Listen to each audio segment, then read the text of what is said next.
Are video games better than movies at storytelling? It might seem like an odd question since they're two different mediums. It would be like asking if painting is better than pottery. However, there's a bit more validity to this question than you might think. And I'll take the time in this video to talk about 5 points that I think could give an answer to that question.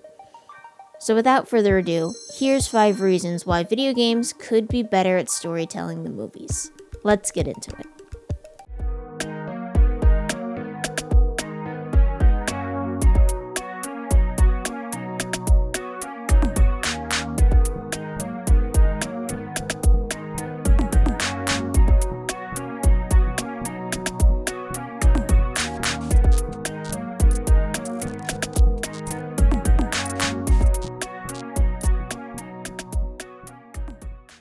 So movies and video games are both incredibly popular forms of entertainment, though movies have about a 70-year head start.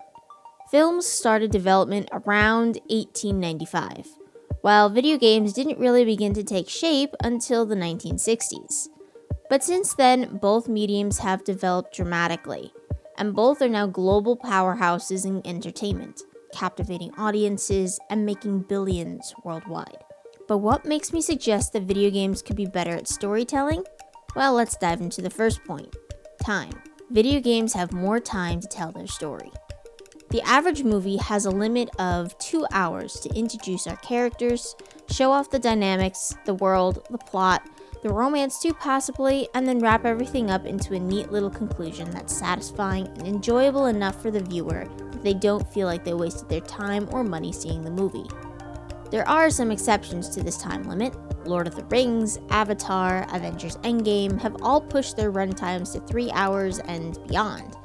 But still, even if people had the time and attention span to sit and watch a movie for 5 hours or 6 hours, comparing that to a video game is still nothing. Take Spider-Man PS4. Great game with a great story. At the very least, to complete the main story, you need 18 hours of gameplay, if you're a decent player. And could you argue that not all those 18 hours are cutscenes? Yes, but I'd also argue that, especially with this game in particular, there's plenty of dialogue and story that happens even as you're fighting thugs and swinging around New York City.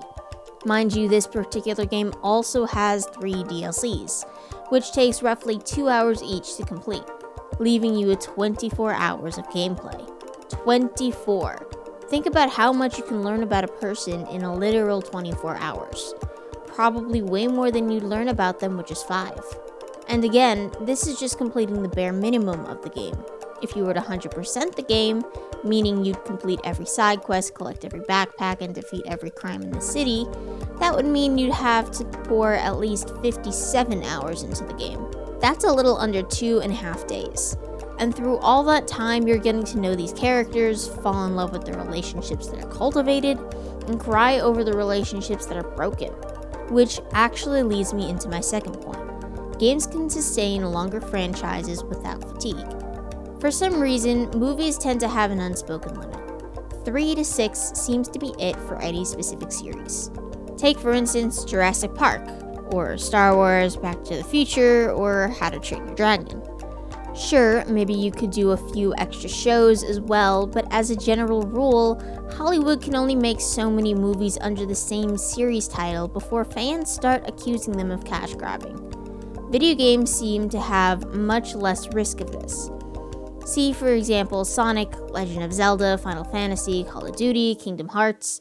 All of those have plenty more than just 3 to 6 games in the series, and they're still going on strong. In fact, in most cases, gamers expect another game to be released. They'd be disappointed if told otherwise. Now, part of this could be that a lot of these series, Kingdom Hearts aside, have separate storylines. Maybe 1 or 2 of the games are sequels of other games in the series, but most of these games are standalones, which doesn't make it feel like you're trying to keep a dying story alive.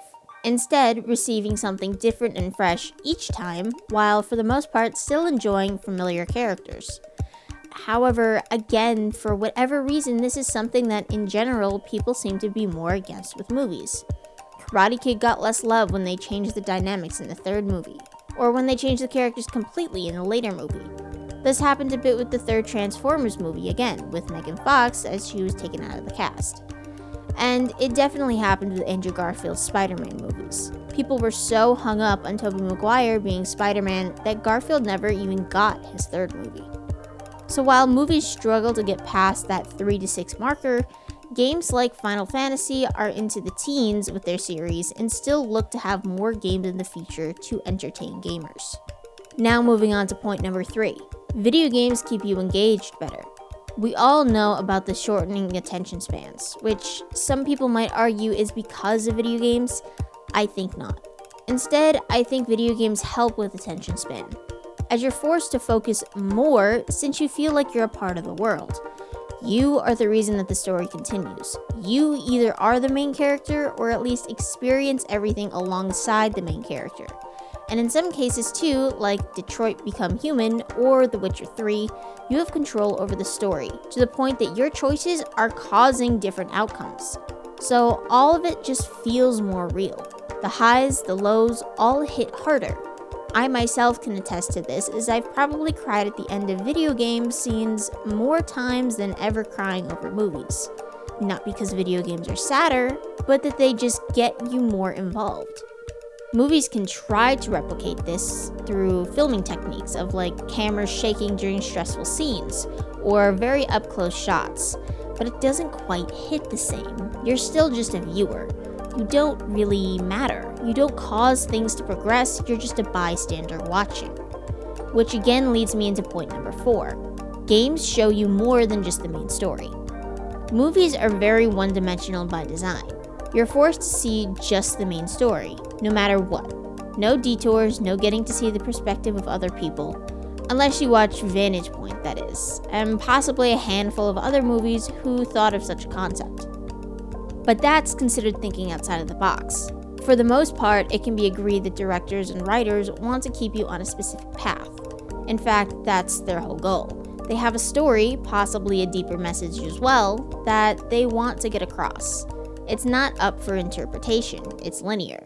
They've got their hands on either side of your face like blinders, telling you where to look and what to feel through camera angles and acting.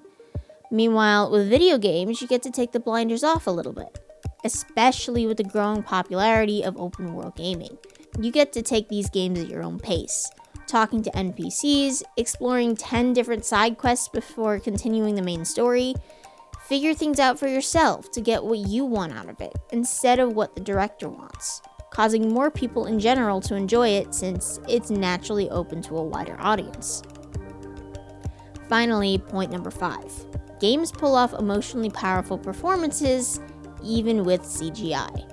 Ironically, in my last video, I questioned if CGI was killing the art of acting, since it's just so much harder to act in green screen environments.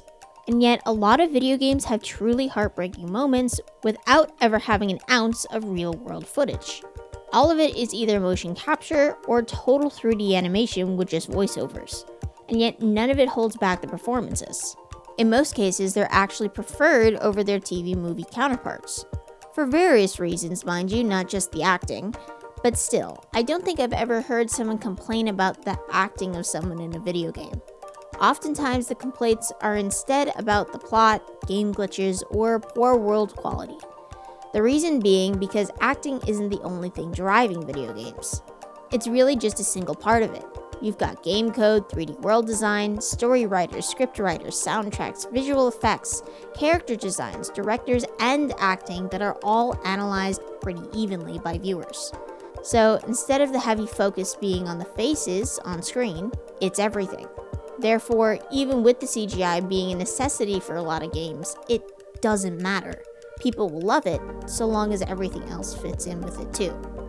In conclusion, movies are powerful. They've changed culture, inspired generations, and continue to be a dominant form of entertainment. But in terms of storytelling, games are quickly catching up and in some ways pulling ahead. They offer more time, more freedom, more engagement, and a deeper emotional connection than anything movies are physically capable of providing. So then, maybe it's not about which is quote-unquote better, but which medium is evolving to offer a new kind of story. One you don't just watch, but live. And if that's the question, video games are most certainly the answer. But what are your thoughts? Do you think video games are better outlets for storytelling than movies? Let me know in the comments. It's always a joy to hear from you. And if you liked this video, be sure to like, subscribe, and hit that notification bell so you never miss another video. Anyway, thanks for watching. I'll see you guys next time. Bye!